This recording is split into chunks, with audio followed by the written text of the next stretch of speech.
ಮುನಿಯಪ್ಪ ರಾಜೀನಾಮೆ, D K. Shivakumar mega plan. First ಕನ್ನಡಕ್ಕೆ ಸ್ವಾಗತ. ನಾನು ಉಮರ್ ಫಾರೂಕ್.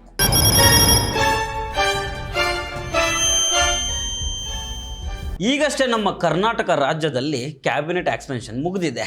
ಸಚಿವ ಸಂಪುಟ ವಿಸ್ತರಣೆ ಆಯಿತು, ಎಲ್ಲ ಮುಗೀತು ಅಂತ ಅಂದ್ಕೊಂಡಿದ್ವಿ. ಆದರೆ ಅಸಲಿ ಆಟ, ಅಸಲಿ ರಾಜಕಾರಣ ಈಗಷ್ಟೇ ಸ್ಟಾರ್ಟ್ ಆಗಿದೆ. ಯಾರಿಗೆ ಮಂತ್ರಿಗಿರಿ ಸಿಗ್ಲಿಲ್ವೋ ಆ ಅಸಮಾಧಾನಿತರನ್ನ ಹೆಂಗೆ ಸಮಾಧಾನ ಮಾಡ್ತಾರೆ ಅನ್ನೋದೇ ಈಗ ದೊಡ್ಡ ಸವಾಲಾಗೋಗಿದೆ. ಯಾಕಂದರೆ ಕ್ಯಾಬಿನೆಟ್ಟು ಆಲ್ರೆಡಿ ಫುಲ್ ಆಗಿಬಿಟ್ಟಿದೆ. ಮಹಿಳೆಯರ ಕೋಟಾದಲ್ಲಿ ಒಂದೇ ಒಂದು ಅವಕಾಶ ಇತ್ತು. ಕ್ಯಾಬಿನೆಟ್ ವಿಸ್ತರಣೆ ಆಗಿ 3-4 ದಿನವಾದರೂ ಮತ್ತೆ ರಾಜೀನಾಮೆಗಳ ಚರ್ಚೆ ಜೋರಾಗಿ ನಡೀತಾ ಇದೆ. ಅವರ ಹತ್ತಿರ ರೆಸಿಗ್ನೇಷನ್ ತಗೊಳ್ತಾರಂತೆ, ಇವ್ರ ಹತ್ರ ತಗೊಳ್ತಾರೆ ಅಂತ ಗಾಸಿಪ್ಗಳು ಕಿವಿಯಿಂದ ಕಿವಿಗೆ ಹರಿದಾಡ್ತಾ ಇದ್ದಾವೆ. ಅದರಲ್ಲೂ 3-4 ಪ್ರಮುಖ ಹೆಸರುಗಳು ಬಲವಾಗಿ ಕೇಳಿಬರ್ತಾ ಇದ್ದಾವೆ. ಅದರಲ್ಲಿ ಮೇನಾಗಿ ಕೇಳಿಬರ್ತಾ ಇರೋ ಹೆಸರು KH ಮುನಿಯಪ್ಪ. ಈಗ ಹರಿದಾಡ್ತಾ ಇರೋ ಆ ಇಂಟ್ರೆಸ್ಟಿಂಗ್ ಮಾತೇನು ಗೊತ್ತಾ? ಆಹಾರ ಮತ್ತು ನಾಗರಿಕ ಸರಬರಾಜು ಖಾತೆ ಸಚಿವರಾಗಿರೋ KH ಮುನಿಯಪ್ಪ ಅವರ ಹತ್ತಿರ ರಾಜೀನಾಮೆ ಕೊಡಿಸೋದು, ನಂತರ KGF MLA ಅವರ ಮಗಳು ಅಂದರೆ ರೂಪಾ ಶಶಿಧರ್ ಅವರಿಗೆ ಮಂತ್ರಿಗಿರಿ ಕೊಡೋದು. ಒಂದು ವೇಳೆ ಈ ಪ್ಲ್ಯಾನ್ ಸಕ್ಸಸ್ ಆದರೆ ಏನಾಗುತ್ತೆ ಗೊತ್ತಾ? ಮಹಿಳಾ ಕೋಟಾಗೆ ಒಬ್ಬರು ಬಂದಂಗೆ ಆಯಿತು. ಈ ಮುಂಚೆ ರೇಸ್ನಲ್ಲಿದ್ದ ಗಾಯತ್ರಿ ಶಾಂತೇಗೌಡರಿಗೆ ಸಿದ್ದರಾಮಯ್ಯನವರ ವಿರೋಧದಿಂದ ಮಂತ್ರಿಗಿರಿ ಸಿಗಲಿಲ್ಲ ಅನ್ನೋ ಮಾತಿತ್ತು. ಆ ಗೊಂದಲಕ್ಕೆ ಇಲ್ಲಿ ಎಂಡ್ ಸಿಗುತ್ತೆ. ಮುನಿಯಪ್ಪ ಅವರು ಖಾಲಿ ಮಾಡೋ ಆ ಜಾಗಕ್ಕೆ ಸಿದ್ದರಾಮಯ್ಯನವರ ಒರಿಜಿನಲ್ ಮತ್ತು ಸ್ಟ್ರಾಂಗ್ ಪ್ರಪೋಸಲ್ ಇತ್ತಲ್ಲ, ಬ್ಯಾಡಗಿ MLA ಬಸವರಾಜ್ ಶಿವಣ್ಣನವರ್ ಅವರನ್ನು ಕ್ಯಾಬಿನೆಟ್ಗೆ ತಗೊಳ್ಬಹುದು. ನೋಡಿ, KH ಮುನಿಯಪ್ಪ ಒಬ್ಬರು ರಾಜೀನಾಮೆ ಕೊಟ್ಟರೆ ಕ್ಯಾಬಿನೆಟ್ಟು ಫುಲ್ ಆಗುತ್ತೆ. ಮಹಿಳಾ ಕೋಟಾ ಕೂಡ ಕವರ್ ಆಗುತ್ತೆ. ಸಿದ್ದರಾಮಯ್ಯನವರ ಡಿಮ್ಯಾಂಡ್ ಈಡೇರುತ್ತೆ. ಕೋಲಾರ ಚಿಕ್ಕಬಳ್ಳಾಪುರದಿಂದ ಒಬ್ಬರು ಮಂತ್ರಿ ಇಲ್ವಲ್ಲ ಅನ್ನೋ ಕಾಂಗ್ರೆಸ್ ಶಾಸಕರ ಅಸಮಾಧಾನ ಕೂಡ ಇಲ್ಲಿಗೆ ತನಗಾಗುತ್ತೆ. ಒಂದೇ ಒಂದು ರಾಜೀನಾಮೆ ಕೊಟ್ಟರೆ ಎಷ್ಟು ಪ್ರಾಬ್ಲಮ್ ಸಾಲ್ವ್ ಆಗ್ತಾವೆ ನೋಡಿ. ಇದು ಕಾಂಗ್ರೆಸ್ ಅಂಗಳದಲ್ಲಿ ಅರ್ದು ಕುಡ್ದಿರೋ ಸೋರ್ಸಸ್ ಹೇಳ್ತಾ ಇರೋ ಮಾತುಗಳು. ಆದರೆ ಪ್ರಶ್ನೆ ಇರೋದೇ ಇಲ್ಲಿ, ಮುನಿಯಪ್ಪ ಸಾಹೇಬರು ರಾಜೀನಾಮೆಯನ್ನು ಅಷ್ಟು ಸುಲಭವಾಗಿ ಕೊಟ್ಬಿಡ್ತಾರಾ? ಅಂದಂಗೆ ಈ ರಾಜೀನಾಮೆ ಕತೆ ಇವತ್ತಿನದ್ದೇನಲ್ಲ. 2023ರಲ್ಲಿ ಸಿದ್ದರಾಮಯ್ಯ ಅವರ ಸರ್ಕಾರ ಬಂದು 6 ತಿಂಗಳು ಕಳೆಯೋದ್ರೊಳಗೇನೆ KPCC ಆಫೀಸ್ನಲ್ಲಿ ನಡೆದ ಒಂದು ಮೀಟಿಂಗ್ನಲ್ಲಿ ಮುನಿಯಪ್ಪನವರೇ ಸ್ವತಃ ಒಂದು ಭಾಷಣ ಮಾಡಿದರು.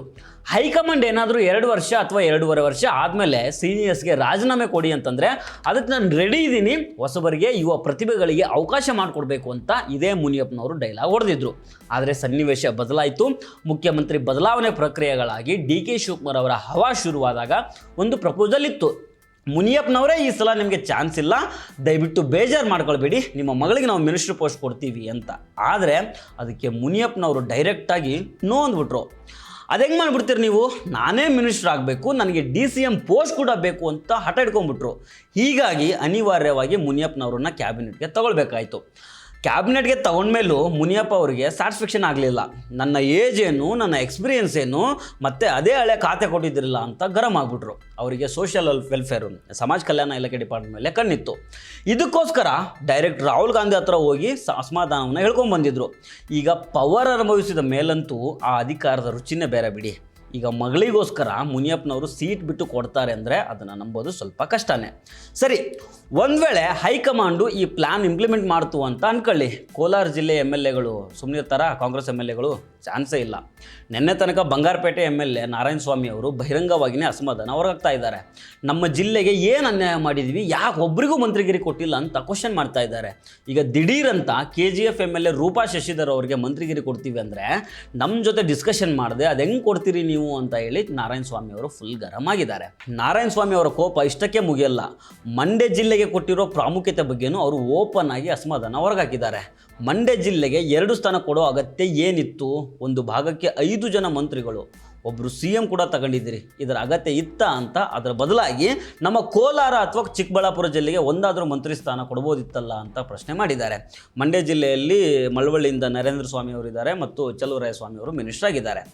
ಇಲ್ಲಿಗೇನು ಗೊತ್ತಾಗ್ತಿದೆ ಅಂತಂದರೆ, ಕ್ಯಾಬಿನೆಟ್ ವಿಸ್ತರಣೆಯಾಗಿ 3-4 ದಿನಗಳಾದರೂ ಈ ತನಕ ಕಾಂಗ್ರೆಸ್ ಪಕ್ಷದಲ್ಲಿ ಒಳಗೊಳಗೆ ಅದೆಷ್ಟು ದೊಡ್ಡ ಮಟ್ಟದ ಬೇಸರ ಮತ್ತು ಅಸಮಾಧಾನ ಕುದಿತಾ ಇದೆ ಅನ್ನೋದು ಗೊತ್ತಾಗ್ತಾ ಇದೆ. ಇದಿಷ್ಟು ಸದ್ಯಕ್ಕೆ ಕಾಂಗ್ರೆಸ್ ಅಂಗಳದಲ್ಲಿ ನಡೀತಾ ಇರೋ ಹೈಡ್ರಾಮಾಗಳು.